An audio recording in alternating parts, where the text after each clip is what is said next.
Welcome to the Independent Artist Podcast, sponsored by the National Association of Independent Artists. Also sponsored by Zapplication. I'm Will Armstrong, and I'm a mixed media artist. I'm Douglas Sigworth, glassblower. Join our conversations with professional working artists.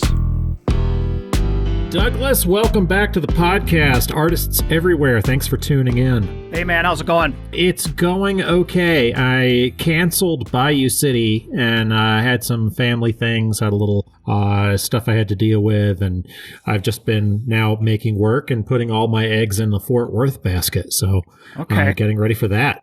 I know you've been putting in some long days getting work made. I have, yeah. I'm working on some new stuff, and we'll see. So anyway, that's the end of the podcast. Nice talking to you guys. We'll see you next week. Will's got to get to work, everyone. All right, bye now.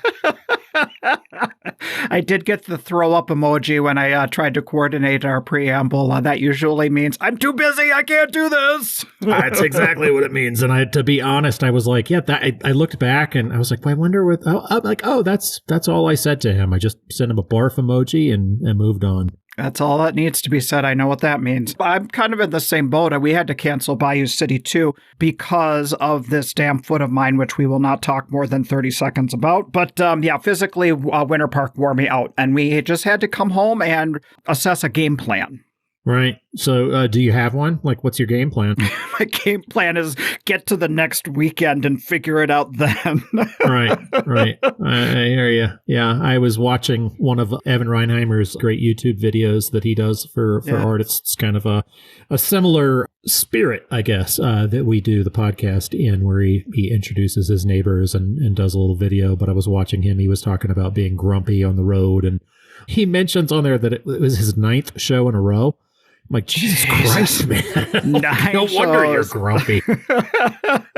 Well, it's a whole different beast. Different mediums, you can do that kind of a formula, but sure can't do that with painting, that's for sure. Can't do that with glass either. Nope. I was talking to my wife about it just yesterday, feeling a little jealous of like photographers, that can do more shows than we can, but it comes with its own burden and it comes with its own stresses. It's like you can't be jealous about it. It's a completely different business. It is. Just like we've talked on the podcast about people hating on jewelers. Jewelers have their side of it, just like all the different mediums. You have your positives and negatives. So, yeah. Yeah. And if you're hating on jewelers, we've determined you're just wrong. You're just wrong. You're just, it turns out you're just an asshole. That's the thing. Hey, man, check that toxic masculinity at the door, would you? You texted me yesterday about, you just kind of made a joke, and I hadn't really been paying attention to the news. I mean, I watched the Oscars, but you're going to change the direction of the preamble and make it all about toxic masculinity. I'm like, Jesus Christ, you're just going to talk about me? It's possible. Yeah, right? Like, is this going to be an intervention? No, it was just basically because that's all people were talking about. And by now it's going to be completely an old topic. But Well, good news, Doug. If you don't like your neighbor, it's okay to go punch him in the face now. It is. I mean, I don't know. We get into all this stuff and people get heated, and it's not okay. It's not okay to get physical, Douglas. You can't get physical with people. It's not. Don't touch me. All right. So Winter Park was good. The thing everyone talks about at Winter Park is the awards. So that's always a big deal. What generous award money they have going there. Yeah, I was happy to see my friend David Figueroa win the Best in Show award. It was awesome. Yeah. His work is really heady. I've never honestly seen that particular kind of work move me like it does, and I was really happy to see him win. So I find it to be, it's very industrial. It's concrete and wood and metal, but I find it to be really moving and really thought-provoking work. So I was happy that the judges connected with that. The title of the piece was Internal Structures. That's a $12,000 purchase award. And the description they gave about it, it talks about home life and trauma and all sorts of stuff. And you're right, there is a lot of deeper meaning to the piece when you look at it. And it's really exciting to see who they choose and who the big prize winners are. I'm happy for them. I am too. I don't know. It's tough to get judges sometimes to spend the time and really take the time to connect with the piece, and it was nice to see that they did on this one. And I'm going to say this too. We're talking about awards. It's really funny to me when people when judges breeze through and they're like, they didn't even spend 5 seconds on my work, and it's like, well, I can understand that with jewelry. You have to get up there and look in the cases, and that's really obnoxious if you're not going to get up there and look down. But you can honestly, if the judge is looking for me, they can find me. I'm big. I'm right there. You can see me from across the street. A lot of us, they can. And if they're not looking for me, they're not looking for me. So I never really get my nose out of joint about that. It's like, well, you know what? I'd rather you just breeze by than to waste my time. Yeah. Yeah. Well, I don't know if this is new this year, but typically when we've been at Winter Park, they've chosen you to be shown to the jury. They say, bring this piece down to be judged. Yeah. This year, they just said, you've been chosen and you get to choose. So that put a lot of pressure on people to be like, okay, which piece do I choose out of my booth and bring down to be juried? Yeah. So we had a few people I saw online asking for some advice or what the community kind of thought of their selections. Right. Hey, here's a dumb question for you. Yeah. When they say purchase award, does that mean they buy the piece? Yeah. So they buy the piece. And it used to be a $10,000 cap, but now it's $12,000 this year. It's up to $12,000. So it's not like Gasparilla where they just give you a check. They take the art and they. So I mean, his work isn't cheap. I wonder if does that cover it? One of the questions that they ask when you're pulled is, do you want to be considered for the Best in Show Purchase Award? Making it clear that you can decline it, but if you win the Best in Show, you are selling them that piece. That's the award. For $12,000. I don't know if your piece is worth $4,000 and they buy it for $12,000, or if it's people are showing only pieces in that price range for Best in Show. I don't know how that works. I'm going to show them a $2,000 piece and I'm going to win. You just bought a $2,000 piece for $12,000. Nah, whatever. Okay, cool. Moving on. Man, I was really missing showing in Florida this year, so we'll see what happens next time. And here it is. It made a business decision not to go, and here it is. The season is wrapped up, and we're already into April here and on the road to Texas. It's like time is just moving on like crazy. Like the sands in an hourglass. I began the whole van Tetris yesterday because I'm trying already because I am trying like hell not to take the trailer to Fort Worth. First of all, it's a small little booth. I mean, really, there's no need for me to do that. But I'm having to like Marie Kondo everything. I'm pulling everything out of the trailer. I take a look at it. Does it spark joy? No, it's not that. Will I use this clothespin clamp? No, I won't. It doesn't come. You know what I mean? It's basically... My bag of zip ties no longer brings me joy. Oh, man. Yeah, I hear you. I am going to... I'm not going to start packing until Monday. I don't think. I've got a lot to do. I actually have to bring a trailer. I was kind of making fun of you for having to do that, but I have to bring one. Sure. I ended up selling a commission bigger panels than the woman that makes the panels can handle. So I had to go find somebody. And I remember going to Fairhope, Alabama and doing an art show years ago. And I always keep my cards. And I've kept this guy's card and I really liked this guy. And the guy was like, well, oddly, I just sold my business. Oh. So he sold his business to this couple in Alabama. Really interesting people. It's Alabama art panels. Oh. One woman, part of the partnership, runs a dog washing business. The other guy he builds all of the panels, and he got in a bad motorcycle accident and lost his leg. Jesus. Bought a fishing boat, went down to Florida. You were talking about getting bored at the beach. This guy got bored on his fishing boat, decided he wanted to do something. So instead of running construction, he bought this panel business from this other guy. So I'm his very first client, and he's awesome. He's like real Southern. He's like, man, I was thinking about just making like 9x12s and things people do their paintings on. And I just wanted to do it like that. And I'm like, are you set up to do 9 feet by 6 feet? He's like, man, I mean, if you're paying me. So no, but this is all just a gift. Right. I mean, it's amazing, though. Like, these guys, I've seen the panels. They're incredible. So there's a new panel maker on the scene now. Alabama Art Panels. I totally vouch for these people. They're incredible. Cool. Awesome. So anyway, the long story being, I'm going to take my trailer after Fort Worth and drive to Alabama and pick these suckers up. So this card you kept, was it actually on paper, or was this just stored somewhere in the cloud on your phone like a photo of a card? No, my wallet, I got the worst case of dad wallet you've ever seen. It's about 4.5 inches thick. Oh my God. I've got back problems because of this wallet. I can't even sit down. All right. I think it's even harder to keep track of shit when it's on your phone on a digital cloud than just on a slip of paper at the bottom of a drawer somewhere. Okay, Grandpa. So yeah, I've just been making work for Fort Worth, trying to get ready. This is it's going to be a big run. I've got Fort Worth, then Artisphere, and Old Town, and I'm trying to make all the work for those 3 in a row kind of right now, which is why my season hasn't started until April. Yeah. Hey, I was looking on social media lately, and I saw Tommy Spake, glassblower, over in Italy. Yeah. I love him. Yeah, he was doing, him and his family were traveling through Italy, and it took me back to, and we did basically the same tour. Have you done any of that? Have you done any overseas trips or anything that's inspired your work or anything like that over the years? Nope. No. I like to stay in America because I'm American. when we went to Italy, it wasn't so much getting inspired to do particular like glass style. It was more like the artist's life, because we backpacked through Italy, and we were just youngins. We were like, 24, 25 years old.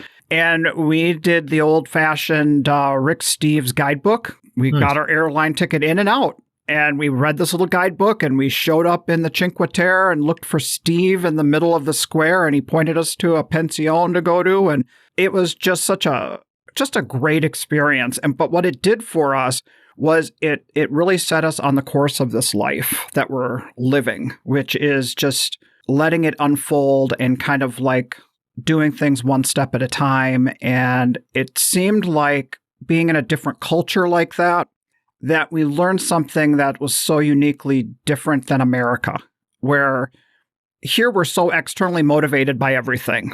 And over there, it's like kind of like living the simple life in a way.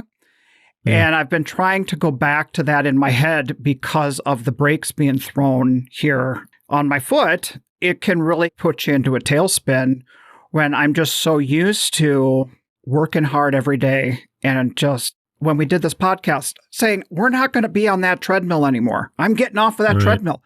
In July, I got back on that treadmill full force. Anyway, that whole thing about him going to Italy made me come back to that. Makes you feel like you're drawing that, try to catch some of that inspiration again? Is that what you're talking about? Just taking me back to that time and just being like, you know what? I don't have to plan this whole year out. I can just like go to the next show. How am I feeling? I got through it. This business gets hard when we're trying to book these shows 6 months in advance. We're planning an entire frickin' year. Yeah, I don't know how exactly I can break that treadmill, but I know exactly what you mean. I really do find myself listening to that kind of Daryl Thetford in my head. Yeah. Try to slow it down, or at least put my energy where it's important. Yeah. Like I mentioned being jealous of like Evan being able to do 9 shows in a row. I'm really not. Mm-hmm. Thank God I can't do 9 shows in a row. I remember doing the Oklahoma City show one year. And by the 7th day of that grueling experience, I was saying some really nasty things to people, and it's hard. Just too much. So I'm glad I don't know. I'm putting my energy where I think it's the most important. Mm-hmm. And we'll focus that way. I've cut some shows that have been really hard to cut from my schedule. Oh, I know. That I'll probably revisit later down the road. I'm not doing Des Moines this year, and that kind of breaks my heart a little bit. I love the people that run that show. It's kind of a family atmosphere almost, but I'm looking at where my production is and where my travel schedule meets, and it just doesn't meet. Well, you made a hard decision to say, don't do Florida. And I mean, I shouldn't say hard decision, but it was a decision that you had to kind of like commit to, Yeah. And then while you're in it, any of us would be thinking, should I have made that decision or shouldn't have I? And seeing the people down there, the sales and what people are talking about, and just committing to this April thing. And you're just like firing on all cylinders with getting a body of work for the next 3 months. And I'm glad you got your new studio, because it seems like that's really, really working for you. It's getting you in the zone where you need to be. Yeah, I'm totally in the zone right now. And, my wife is going down to Fiesta. I'm going to have, cool. I can work even stupider hours as long as I take care of the dogs. Oh, gotcha. Yeah. You can put in those long days if you need to or want to. Well, like last night I woke up. Yeah, I woke up last night at about 4 o'clock, which is probably your typical getting up time, you maniac. Nope, not anymore. Nope. No. Okay. But I looked at the clock and I was like, God, I'm awake. And that's the only time I actually missed having the studio in the house, because I'd gotten up and gone down the hall, but I'm much more productive in my own space. Yeah. So one of the things that's been interesting me over the last year on the podcast, and I've talked to a couple of people like Chris Dahlquist or Eric Lee, is about these bigger projects that artists are doing, these commissions, these big installations like we've done at the museum or like we did for Capitol Lakes Retirement Home. And so I've talked to Justin, who he's on the podcast today. He's also getting pushed in that direction. He's doing some pretty big, massive work for hotels and some really big pieces and incredible pieces. And I wanted to talk a little bit about that when you transition from not fully away from the collector who wants something for their mantle, but also like incorporating into some bigger type projects. And so it was kind of a fun conversation that we had, just thinking about our work differently in different settings. Yeah, when you work larger, to me, it has been really freeing. Mm-hmm. I like working larger. When I transitioned to larger pieces, and this will make you insane being a glass blower, I just started using bigger brushes. Oh. Like, well, I've been using a number 2. What if I use a number 12? Oh. And it's like, oh man, and it becomes a lot more gestural. I've been really getting down into it. So it's been cool to work larger for me. And I like the way that has an influence on my work. And I had a client in 2020 that wanted to do a big triptych, which I'm getting ready to do another one now, but because he saw his friends. And, so this came from that? If I can be, awesome. If I can be the giant triptych guy in that neighborhood, and that I've got a designer that I work with, that, man, there was a talk on social just now about designers and what your designer cut is, and some people are like, nope, no cut. I don't do it at all. I'm like, okay, totally respect that. My take, and the reason I'm giving, like, this lady gets 30%, that there is no way, like, there is no way in hell they're letting me in the gate. There's no way they're going to come see me at a street show. There's no way I'm getting into this $12 million house. Minimum. I mean, this is like, we're talking about like a 9,000 square foot house that's ski in, ski out in the biggest ski resort in the United States. And it's like, there's no way I'm getting in the security gate without this designer. That's where she's getting her 30%. Yeah. And so, well, it's different across different mediums and the scale of work that you're doing and that sort of thing, for sure. I mean, at least for glass vessel makers, it's usually that interior designer who found one piece that fits in their design that they want to put on a mantle, and they want a discount on it, even though they're getting. You could approach these people and still make that sale as a glassmaker. But working in what you're describing, that's where you have to kind of take all of the factors into account. I saw a talk back when Chihuly first came on the scene in the 90s, and I never in a million years thought we'd be doing installations, but at that time when I was a student and we had, we're going through the line to have him sign the books and all that kind of stuff, one of the things we heard him say in his talk, he was less interested in making a piece for somebody to look at or an object. He was more interested in what does his work do to an environment and how does he change an environment. And that was the point when he was hanging chandeliers over the canals in Venice. And so, I mean, of course, everybody has seen his collections and his big assemblages and all that kind of stuff. Sure. And so when we were approached at one point to do our first one, this was for the Museum of Wisconsin Art, the collector asked us, they said, we want you to make something you can see from a mile away. my first thought was, well, what they want is a Chihuly, and we're not going to do a Chihuly because we're not Chihuly. Why would we do a Chihuly, especially for a museum? But that isn't what he was asking. He was actually asking, what would we do with it? Mm-hmm. And we put some time and thought into it. And aside from the design, I'm not interested in discussing how we came about the design. It added all of the other complexities to it that I would have never imagined I'd be stepping into. Stuff like working with architects to make sure the thing doesn't come down on people's heads. That's a huge thing. Yeah. I'm dealing with that right now. I've got a phone call with an architect right now. These panels that I was talking about earlier in the show. Sure. Each one of them is 75 pounds. Oh, right. So how you can't hang that shit on sheetrock. Yeah. Well, we're talking thousands of pounds I was dealing with for this installation.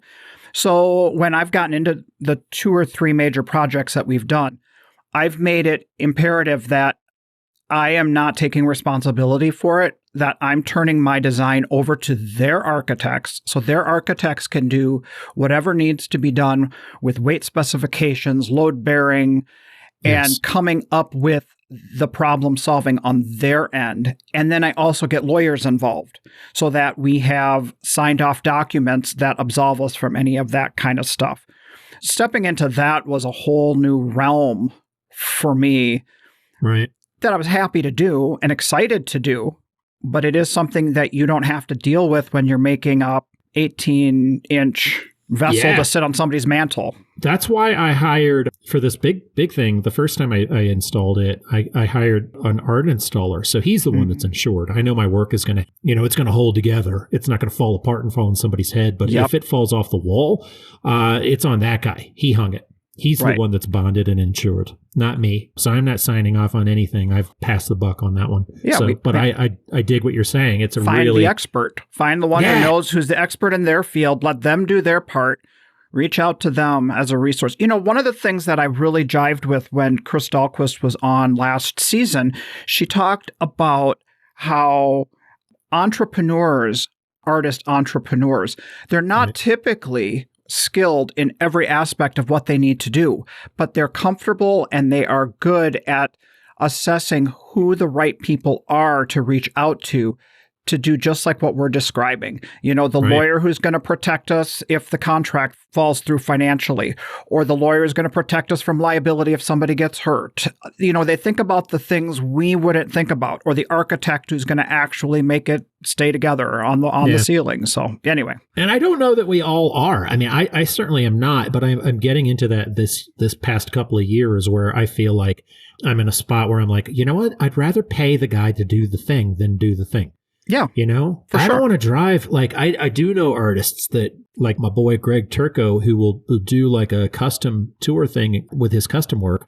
And then he'll go and deliver all of his stuff and do a big lap around the U.S. But I'm like, I like that. That works for him. For me, I'm like, okay, I've started using those services where I'm like, hey, white glove this thing to New York. I don't want to pack it and worry about it getting dropped. You do it. You're insured, deal with the art installer. Let him hang it and be like, hey, this piece is warped. What do I do with the warped piece? And I'm like, that art installer that I hired back in Utah, he taught me how to deal with it. He taught me how to lock it to the wall so it's not warped anymore. I'm like, well, I wouldn't have thought of that, So I'm all for hiring the right human for the job. For sure. So that's what I was interested about in talking to Justin this week.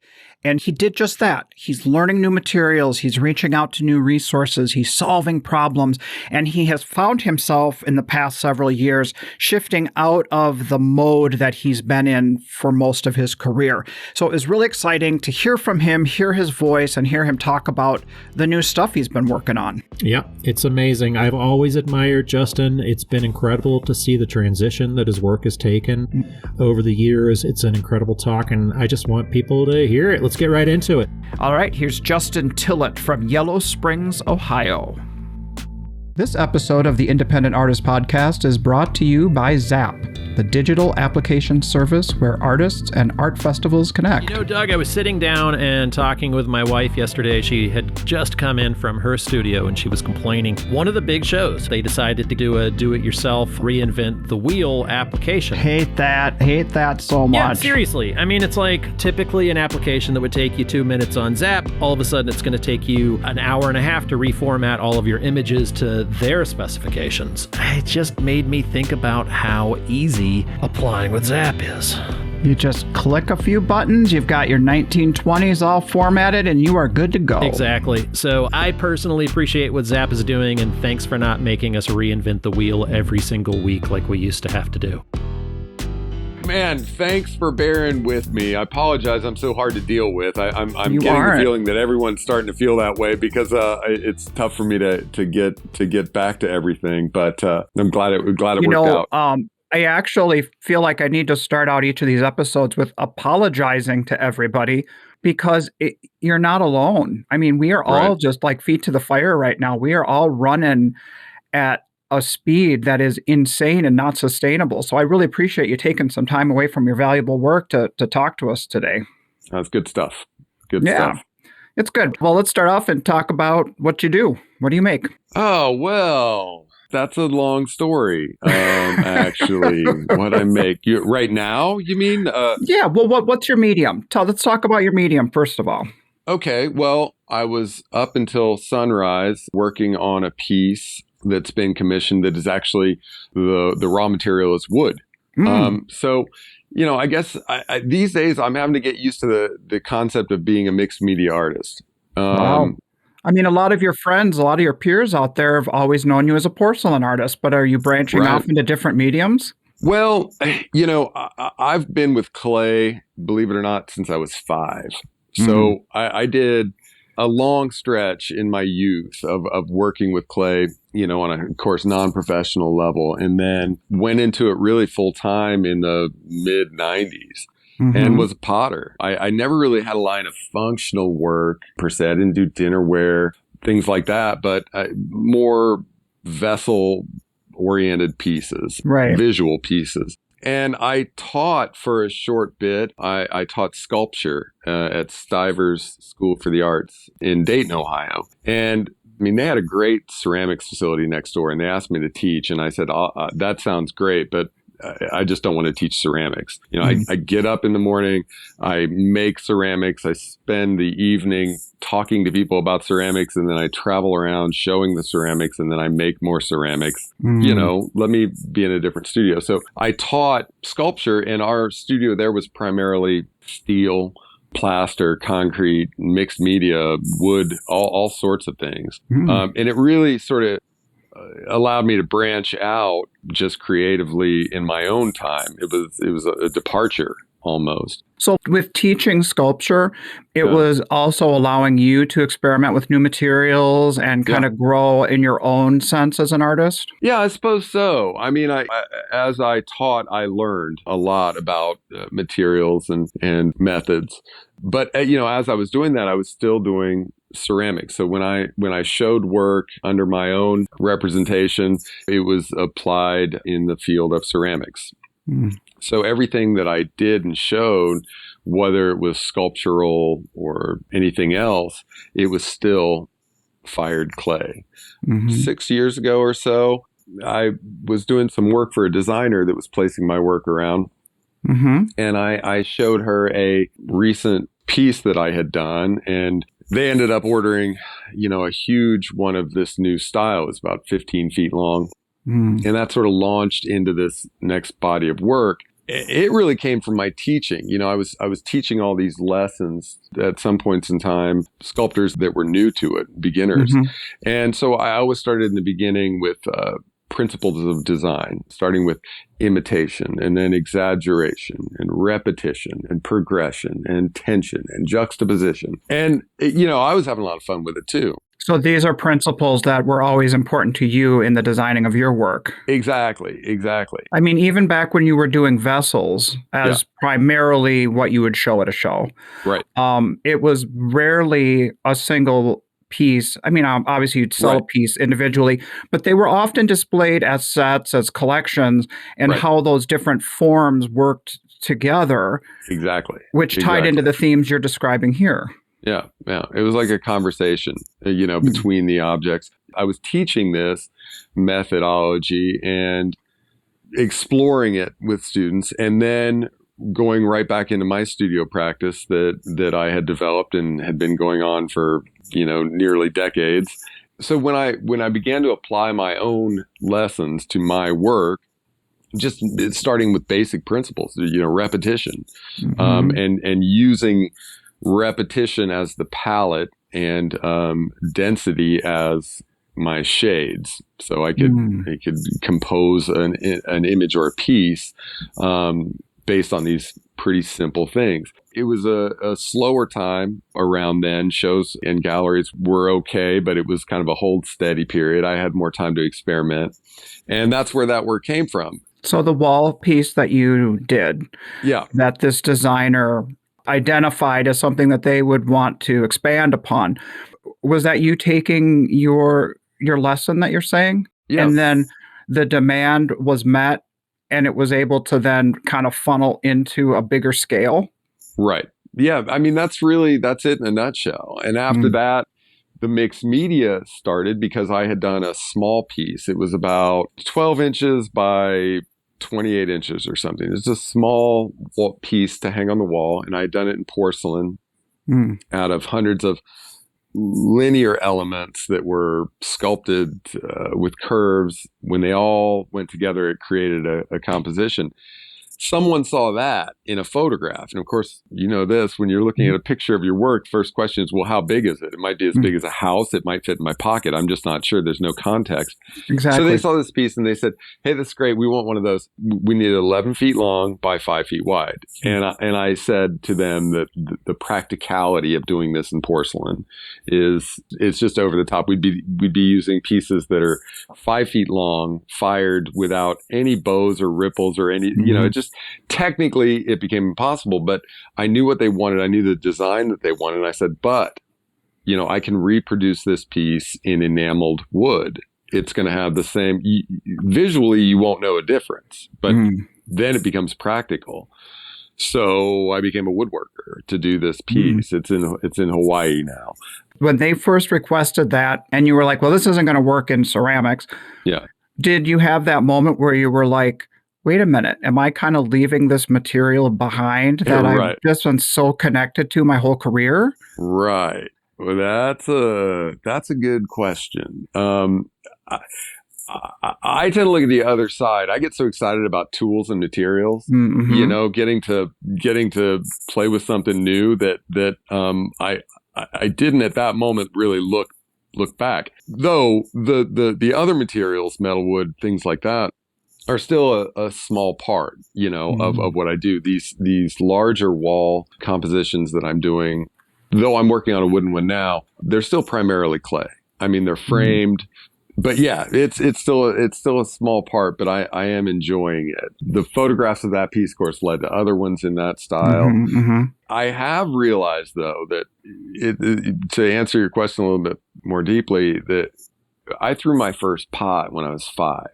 And that's a different story, but I had never gone more than a few months in like 40 years without throwing a pot. I feel you on that. I'm feeling the same way. I'm like kind of like stepping into your shoes and I'm thinking, okay, what if I started considering a series or something that was a departure from glass, and I start getting this feeling like, sad inside, right, but also exciting. It sounds like it's exciting because you've got this puzzle to solve that's opening new doors. It is, and I it's been a while since I've sat at the wheel. It's been a year probably since I really sat down and did a good session. I thought that would be huge, but it hasn't been, and I think that what it boils down to is fingers wiggling. As long as I've got some material in front of me to manipulate somehow, then that part of my brain's satisfied. The connection to the wheel was more, I guess it was more emotional than it was really connected to a need to do that particular material in that particular manner. Do you think it's also kind of getting out of the comfort zone? Like, we work so much with a material for years, 20, 30, I mean, your case, since you were a little kid. And we feel like we know this material. There's still new things to learn with it. But for the most part, we feel like pretty good with it. Mm-hmm. And then to step away from that and be like, okay, now, well, I'm having to solve new puzzles with wood or new puzzles with metal. And you get in a vulnerable place of having to do that rediscovery of what am I doing? Am I out of my element here? Yeah. Yeah. That's every 10 minutes. Is every 10 minutes. That's why I was up till the sun came up, I don't know. There's something, I guess, inherently satisfying about that need to solve that puzzle. I mean, it's hell when it's happening, but that 10 minutes we all get at some point in time to sit across the room by ourselves, staring at that thing that we just finished, and it's done. And I remember when that piece broke off, or I remember when that went awry, but now here I am, it's realized that moment, is what we're after. The satisfaction of like, I didn't know exactly how it was going to turn out, but I got to the other side of it, and then the discoveries that come from it. And we're still bringing the years of experience of being an artist, of artistic design and principles and all that sorts of things to new material. So it's not like we're coming into a new material like as beginners or anything, even though we feel like beginners when we start this stuff. Yeah. Yes. That's what's one of the great things about the way we've gone about it. We've all gone about it from so many different directions, and it takes all those directions to make it work. But so oftentimes we are in the company of our peers. And that's when you realize, like, you can't just tiptoe through this. I mean, people are amazing at what they do. And seeing that on a regular basis, it really, I often feel like the best I can do is be on par with these people, that I'm surrounded with on a daily basis, on a monthly basis, whatever it is. This artwork that I see by these people that are, it's astounding, and just to be able to stay on par with that is what I think challenges me to keep going with it. Justin, we've talked to so many people over the last year. And some people who I have looked up to, you included. I just had a talk with Tony Cray that's going to air next week. And what a guy. Yeah, what a guy. But the common thread amongst all of these great artists is this feeling of feeling a little bit insecure about the company we're among, we don't feel as good as the best among us or whatever. And then, but those folks are feeling the same. So I think we are all kind of holding each other to a higher standard. We all want to attain the best that we can be. And that's good. I mean, maybe that's one thing about this community that we were in, is it is really pushing us all to high standards and working higher, not imposing it onto other people, but from an internal place. Sure. No. Yeah, I agree. The minute that my work is good enough, I guess I'm done. Is that, so there's always a lot of room to grow. Yeah. Bob Dylan said, never stop becoming and you'll probably be okay. And that's good words. I mean, if we can achieve and we can achieve with our abilities. And as long as we have something to chase, I think we're going to be okay. I thought I'd heard every Dylan quote there is. My dad's a huge Dylan fan, and he's always throwing Dylan lines at me. I've never heard that one. That's great. I love it. Well, he just came up with a new one 10 minutes ago, so it's hard to keep up. It's hard to keep up with a great one like that. So you come up with this idea to try something new with the wall pieces, and you put it out there. We sometimes have a vision of where we think something's going to go, and you experienced something that is a surprise. Like the work got pushed in a direction from an external influence, from a collector, from a designer who had visions for where your work could go, and you're kind of following that. Can you talk about that experience a little bit? Yeah. So I looked at clay as a material to place into whatever mode I needed it for.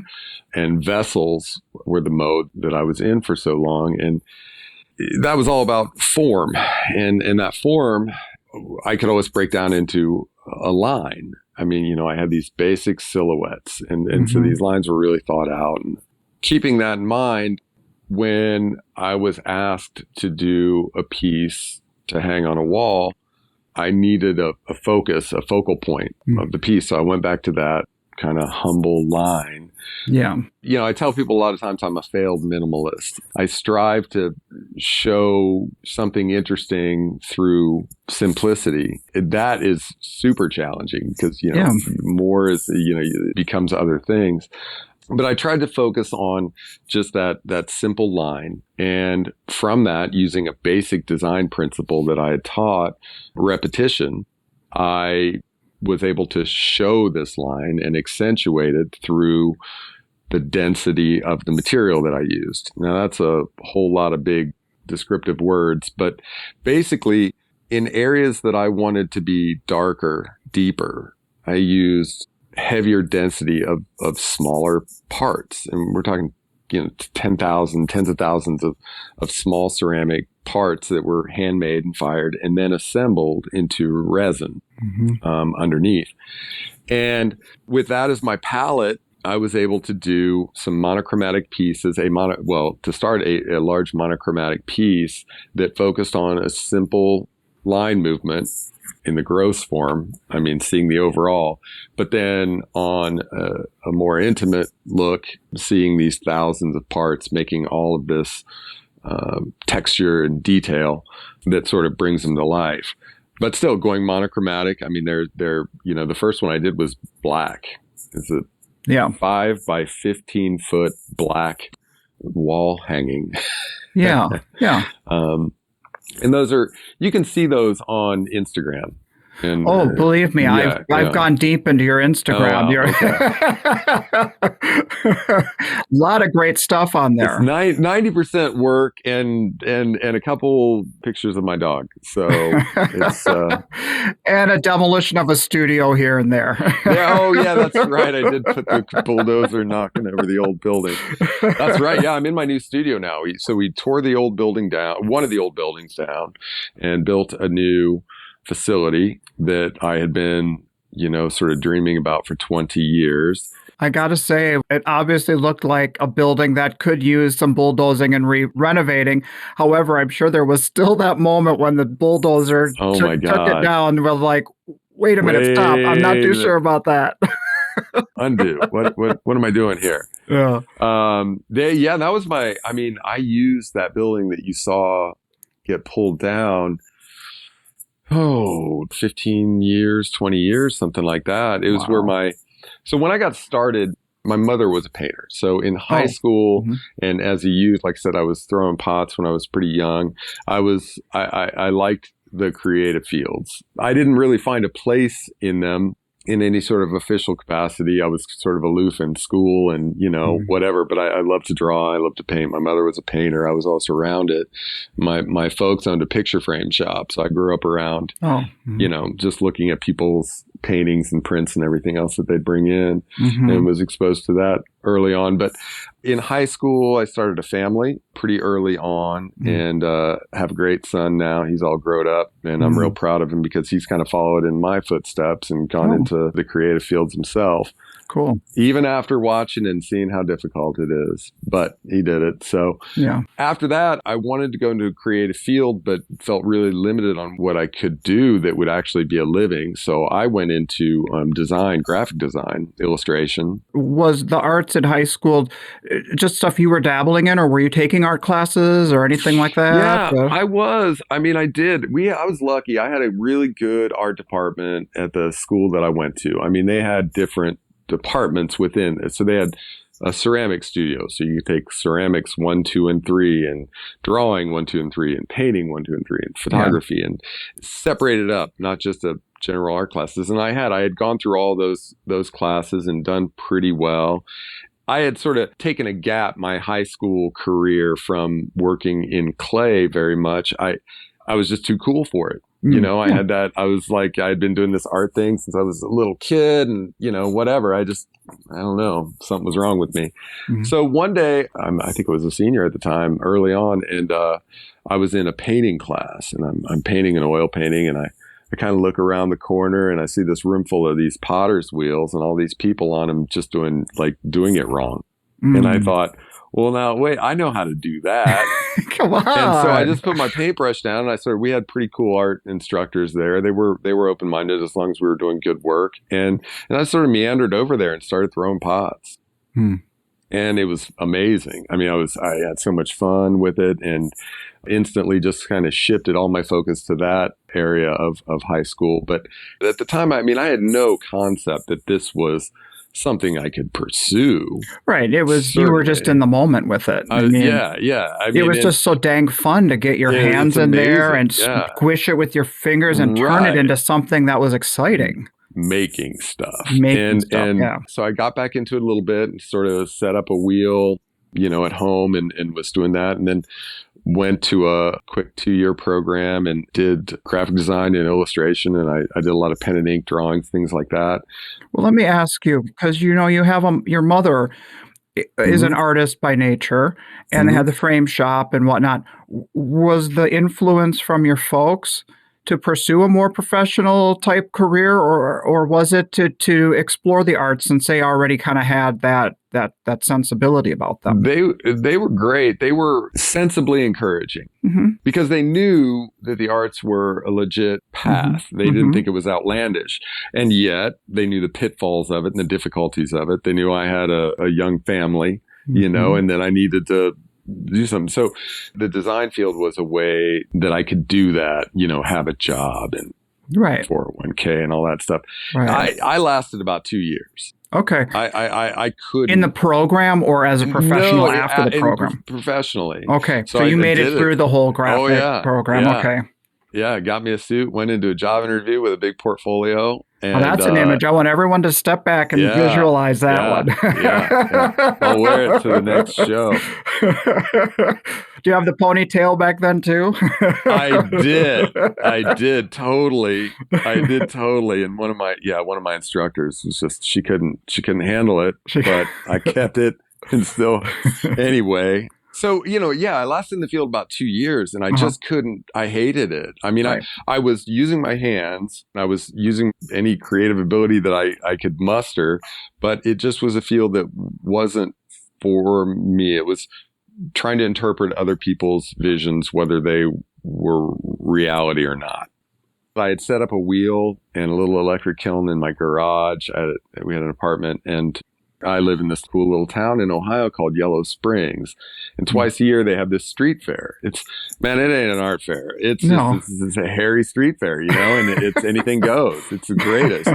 It's a pretty interesting little deal, but, and it's turned into something else. But, so this was like in the late 90s. Okay. And I was kind of floundering a little bit. I knew I hated my job. I knew I loved clay. I knew I loved making stuff out of stuff. Yeah. And I got a booth down at this street fair and, you know, had all my little ceramics, and I was probably, I would have been 20 the early 20s. And, you know, I think I made like $600. Right. And man, my head exploded. That was enough, right? I was done, man. I am checking out and doing this. Yes. And then, you know, it was a tough road. So in ceramics, I won't get too technical, but, you know, I didn't really have anything. I certainly didn't have a gas kiln or anything like that.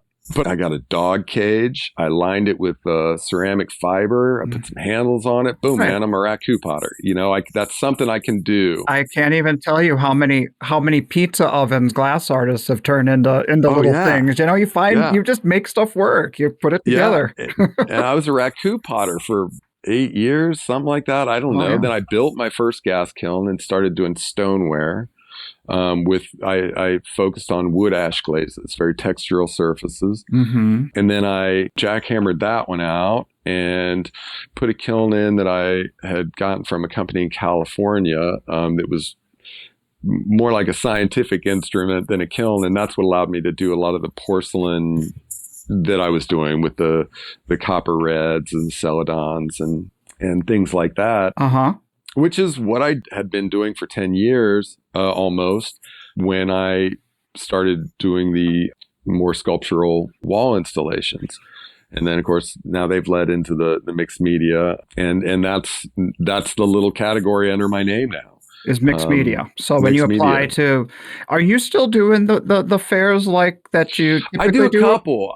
I do a couple. About 10 years ago or so, I was doing just art fairs. Yeah. And I had a gallery in Columbus, Ohio that was representing me, and she took my work to some of the shows, SOFA and things like that. Oh, great. And then I was doing shows myself. I fell into this kind of hybrid, this different thing. It was Architectural Digest puts on a design show in New York. Yeah. And I was invited to do that. And it was the hugest expense I had ever seen in my career, but bit the bullet and did it anyway. And connected with a lot of designers that were placing work in public spaces and in, large residences. This is an avenue that I'm hearing more from other artists who are working like you. And I find it interesting that this is something that has been around. It's not new, but it is something that is like a crossover to a different level or a different style of selling work that I'm really currently really interested in. So, well, unfortunately, after a long run and an amazing show, that show is no longer. Okay. It was on Pier 94, and Pier 94 began to sink into the Hudson, and there was a lot more. And don't ask me about the details, but that show is no longer. That slowed me down when I started doing that. And I did it for about 10 years. I was able to not have to do so many fairs, and kind of was pretty lucky. I had some pretty good luck getting into some things and was able to pare it down. I now have a gallery that I'm working with that's in California, and they've been taking the work to some of the shows. They had it before COVID. They had it at Art Miami in 2019 and plans on going back there this year. But I'm still doing, to make a short answer long, I am still doing some shows. I have a soft spot for Cherry Creek. I love Denver. I did it last year and was lucky enough to win an award. So I'm back in there. But really, really looking forward to that one. So you're in a place where you can be selective about which ones you choose and which ones you put your energy and your efforts into, because you've got this other kind of aspect of your business that has really good attention that is funneling in some revenue. Yeah, well, when I'm lucky, I can be selective, and I've been kind of lucky, and we'll see what happens next. But I don't know what is going on right now, but I am just over the top swamped. I'm getting nearly daily calls, it seems like, with inquiries to work and projects, and it's good. It's good. I'll take it. Are these all like private collectors who they see a friend and they're like, I love what's in their house and now I want it? Or is this coming from a designer that's placing you in corporate places? Or is it all of it? Well, it's a little bit of everything. Right now I am getting a lot of calls from individuals that have either seen the work or somehow seen the work and want a piece for themselves. Like they saw it on Viceland, for example, and they're like, I got to have that piece. Yeah. If anyone has 2 Chainz's number, please, because I can work him a deal out. He doesn't have to steal the piece. That was pretty funny. I was watching that clip. They were joking about stealing your piece. Tell us about that clip and how it even came to be.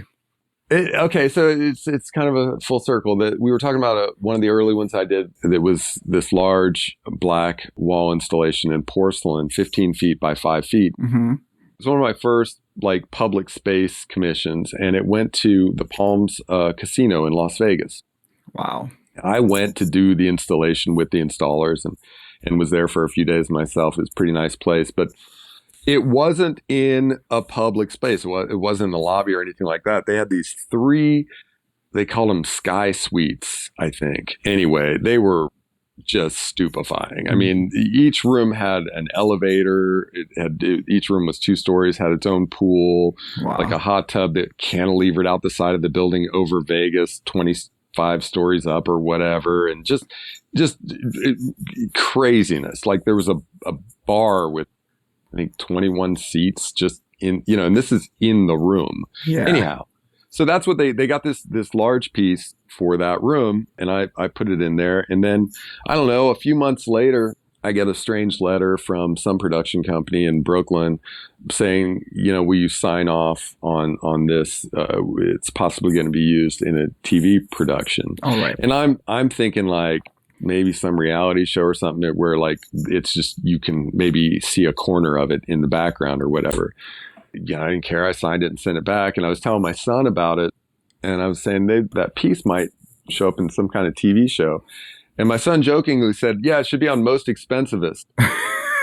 Right, which is this Viceland show with 2 Chainz as a host where he just goes and points out outlandish things that people are spending their money on. It's a little tongue in cheek. I mean, They definitely have fun with the idiocy of some of the grandeur that goes on out there. But anyway, and I laughed and I thought, yeah, that's pretty funny. Well, so it turns out that was the show. That is hilarious. He was spot on with it. And they were doing a spot on the most expensive hotel suite in Las Vegas, and it happened to be this one. Wow. And so he's sitting there on this couch in the room having this interview with this, guy in a purple suit. He's asking him about different things in the room, and he points back to the piece and he says, I'm interested in this one now, and says something about maybe, well, you guys aren't looking something. And they actually do a full blown cutaway animation of like 2 Chainz and this art heist where he goes in and he rips the piece off and like is running down the hallway. It's outrageous. And it's all on your work. It's around a piece you made. I saw it on TV. I didn't even know about it or anything. Yeah. Someone called me and said, hey man, turn your TV on. Yeah. So that was, and that's everyone gets their 15. So there you go. Yeah, right. That was good times. That's awesome. But that was through a consultant, an art consultant that had seen my work, that I've worked with a good bit. They're great folks. Well, it makes me think, you said something earlier, your graphic design days, you said you lasted 2 years and you felt like the majority of your job was to realize somebody else's vision and try and make, creatively make happen what they want happen for them. But I kind of think a little bit, you created your wall pieces and you created them in a smaller scale, but now the demand is big and they come to you and they say, well, we want this a 15-footer. And you go, well, we can't actually do it in clay. And you come up with a new way to do it. But you are doing just that, what I'm describing. You're realizing these visions that people have dreamed up, and you can infuse your design element into that scale, and you're solving those problems. So maybe that technique or that whatever is bringing you full circle and coming back to those early days.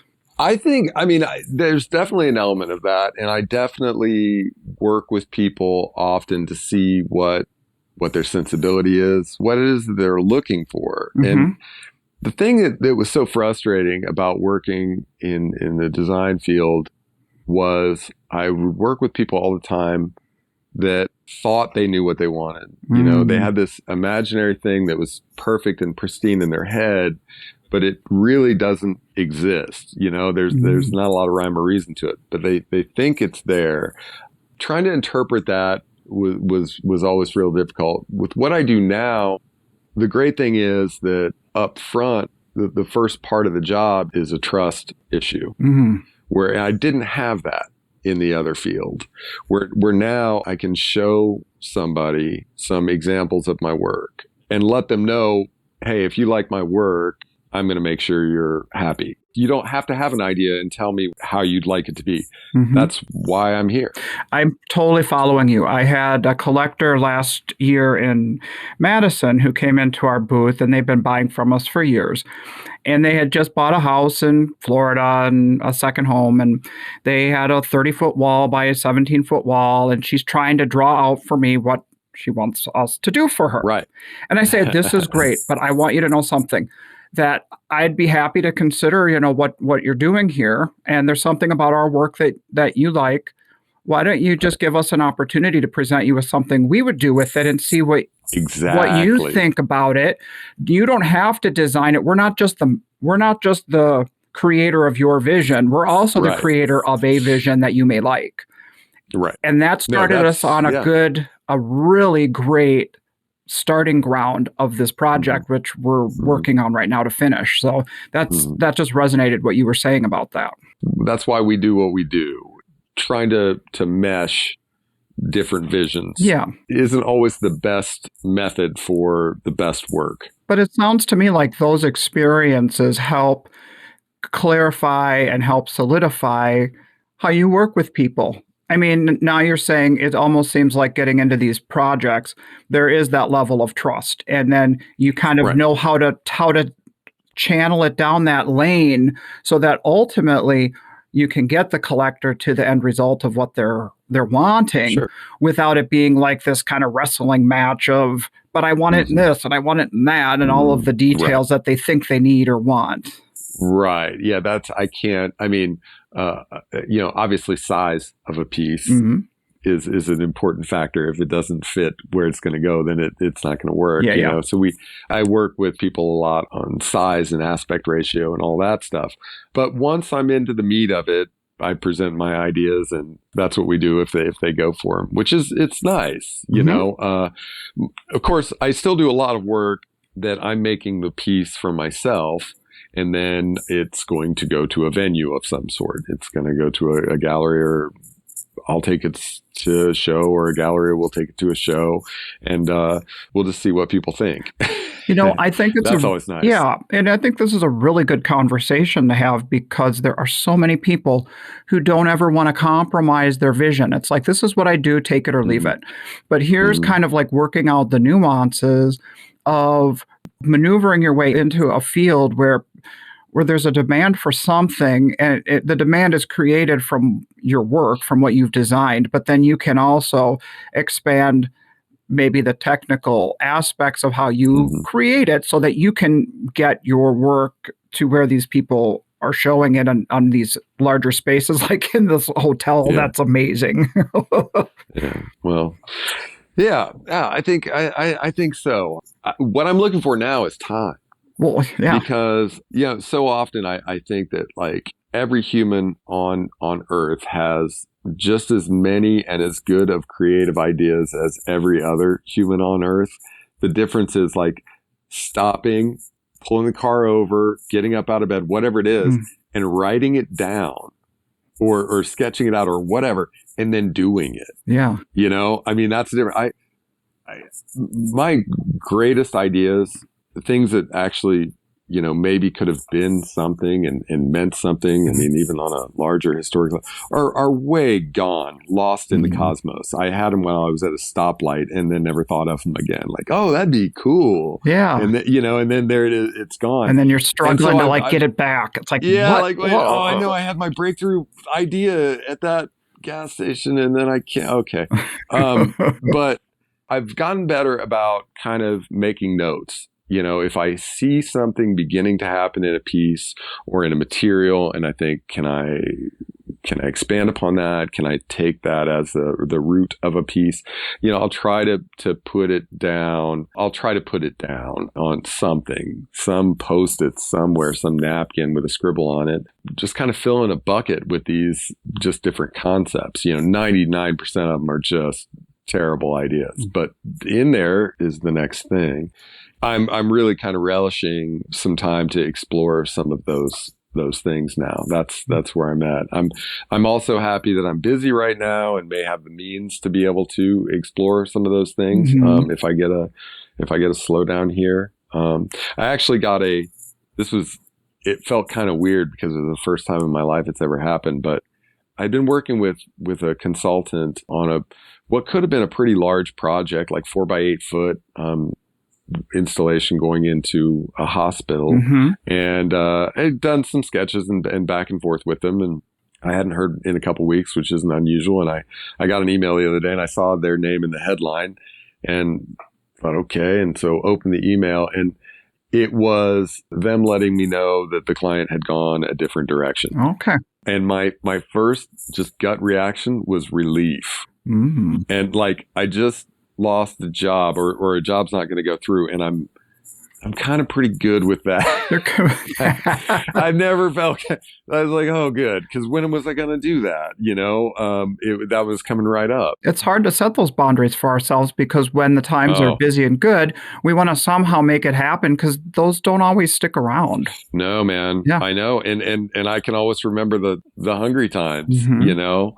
I'm always walking a tightrope between being the stereotype of myself that I am and just wanting to be that stereotype. But one of the stereotypes is the starving artist, and I mean, we're all really good at what we do. And I know a lot of really super successful people in the field, but everyone's gone through tough times with it too, and so we've all, I think me especially, I've got that in my back pocket that I'm carrying around. I don't often say no. Mm-hmm. I mean, when that person called me and they said, yeah, we want one of those, we want 11 feet. And the first thing in my brain was, well, that's impossible. Mm-hmm. So the first thing I said was absolutely. Yeah. Right. And then now we'll figure it out. Uh-huh.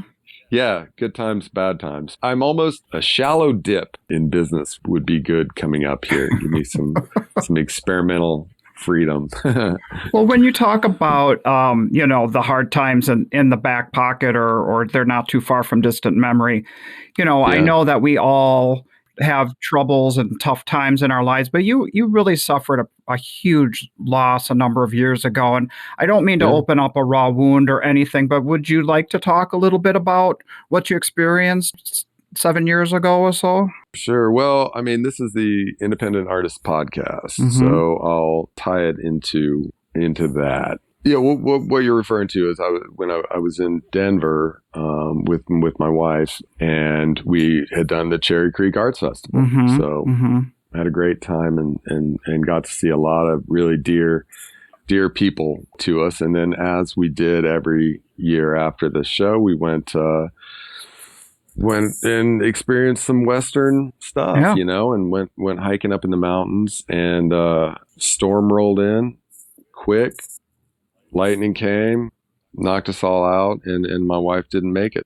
Yeah. I mean, even now it's surreal when I tell that story. I have to stop and think, now, wait a minute, really? Did we really get struck by lightning? It's such a bizarre, just such a random thing that it just seems it's so unbelievable. Yeah. Unbelievable that even happens. Anyway, I'm sorry, continue with your story. No, it's okay. I just know that the important part and the way that the reason that this is, I think, pertinent to this discussion is that, and it's good timing in the discussion too. The thing about it was I was lucky in a lot of ways because growing up in my 20s, it was tough. Mm-hmm. And I did have a kiln made out of a dog cage, and I was doing any show that would have me, and that was our only income, and I was really lucky that I had people around me that had complete faith in what I was doing. Mm-hmm.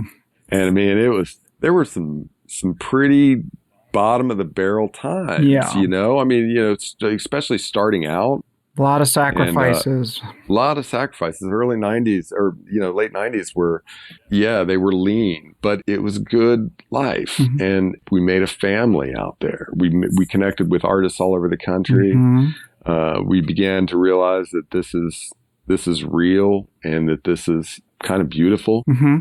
And it's a life, worth living, no matter how bad it got. And I'm sure you too know people along the way over the years that finally one day said, you know what, can't do it anymore.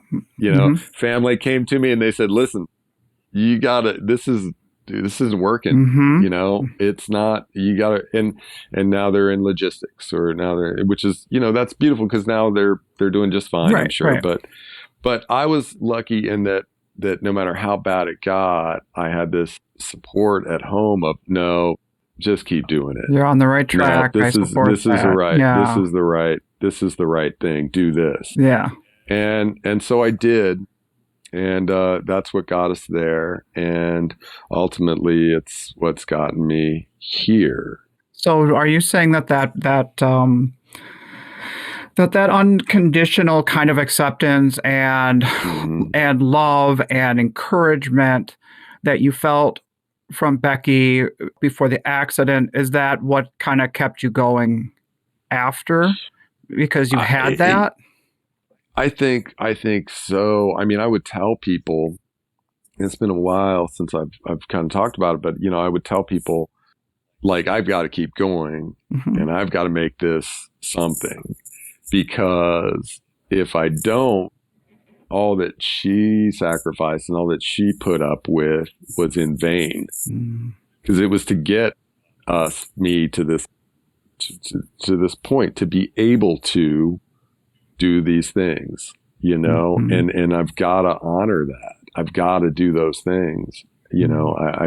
I have to. That's beautiful. And it's always a challenge. I mean, it's up and down. Yeah. I mean, a lot of sleepless nights still. Yeah. Well, yeah. But it's. I think she'd be proud of what we're doing. Definitely. I'm just so inspired by that determination to keep going.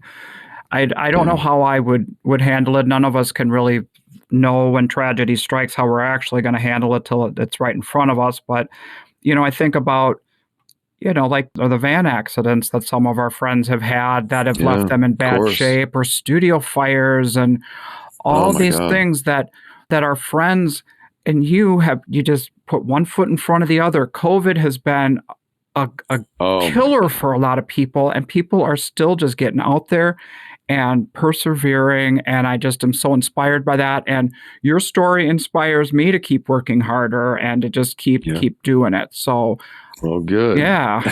So good. I'm sorry you had to go through that. I mean, that's an awful thing to go through.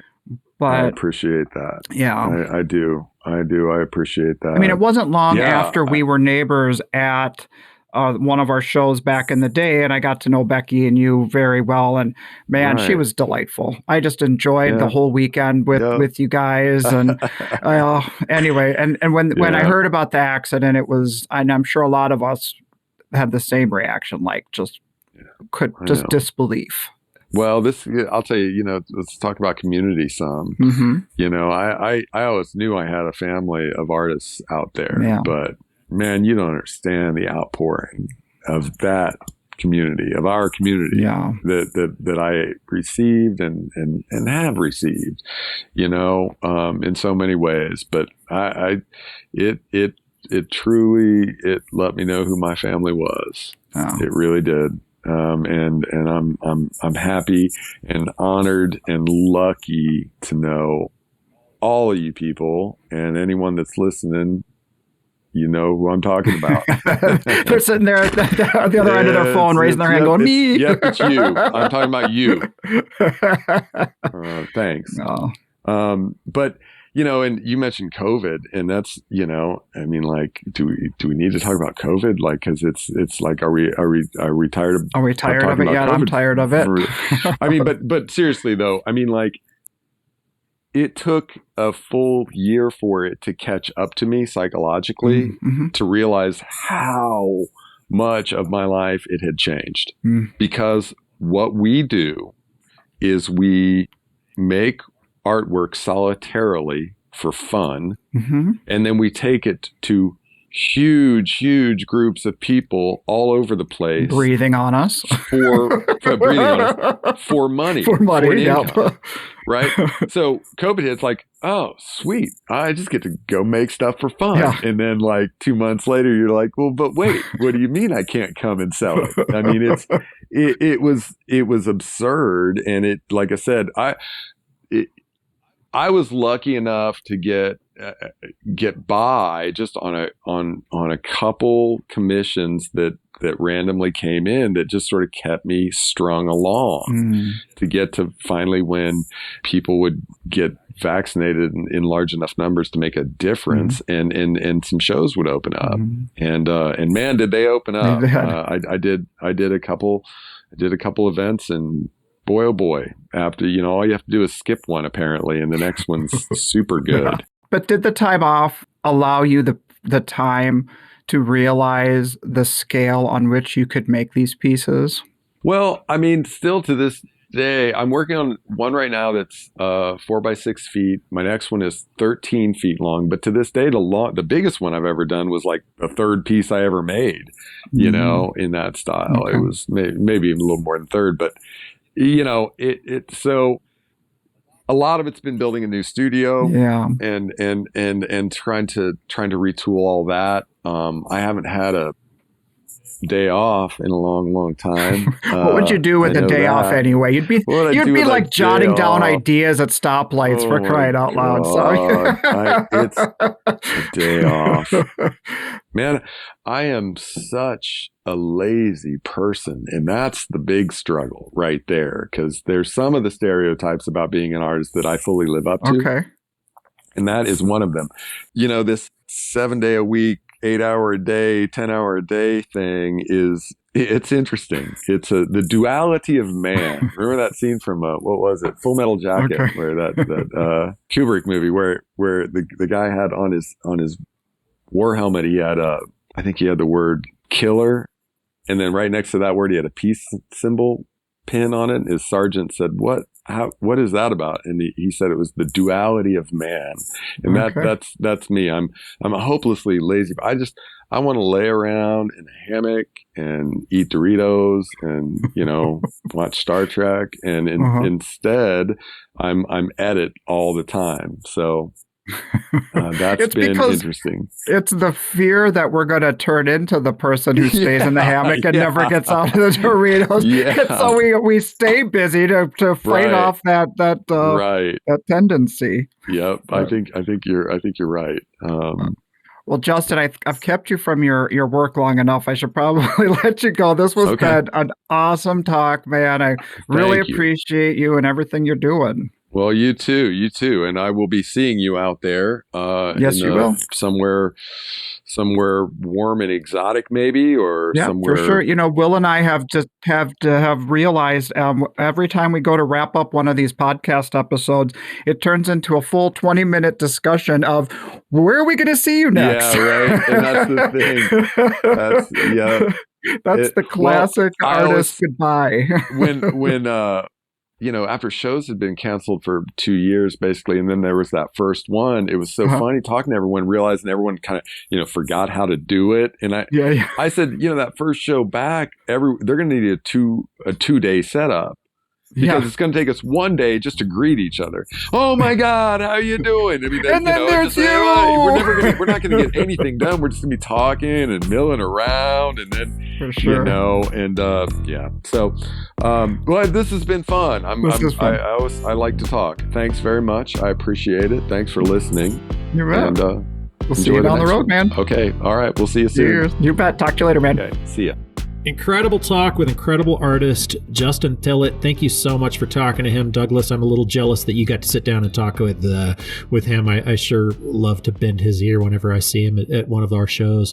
How touching. It was such a real and honest talk at the end there about perseverance and just him sharing the tragedy he went through. Yeah, that was a huge blow to our whole community. It just I was lucky enough to be their next door neighbor at Cherry Creek just the day before he lost Becky and before the community did. It just was, I didn't know if he was going to want to get into all of that, but I'm glad that he shared that. He's such a real dude. I just really appreciate him sharing his story. Well, if anything, what he really instilled in me in that moment was to push through this current struggle that I'm dealing with physically.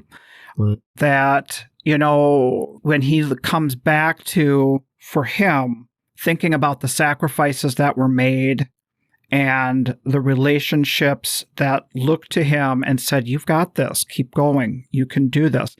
that helped him continue on. And I've got that support from my partner and wife, my love, Renee. I've got that from friends. I've got that from my children. So I know I'll get on the other side of this, but sometimes it really can get in your head and it can just really just like, you know what I mean? Make things tough. Yeah, absolutely. I found myself getting kind of emotional just imagining my own life kind of breaking down and changing like that. And it's a tough talk, but I appreciate him sharing his experience and her with us, you know? Yeah, I really thank Justin for that. Yeah. Ladies and gentlemen, I got to go back and get to work. Be nice to each other. Be especially nice to Reiko. If you're mean to her, we're going to be mean to you. That's right. But we will use our words, we promise. I'll slap the shit out of you. All right, guys. See you down the road. Take care, everyone. See you down the road. Bye. This podcast is brought to you by the National Association of Independent Artists. The website is naiaartists.org. Also sponsored by Zapplication. That's zapplication.org. And while you're at it, check out Will's website at willarmstrongart.com and my website at sigworthglass.com. Be sure to subscribe to this podcast to be notified when we release new episodes.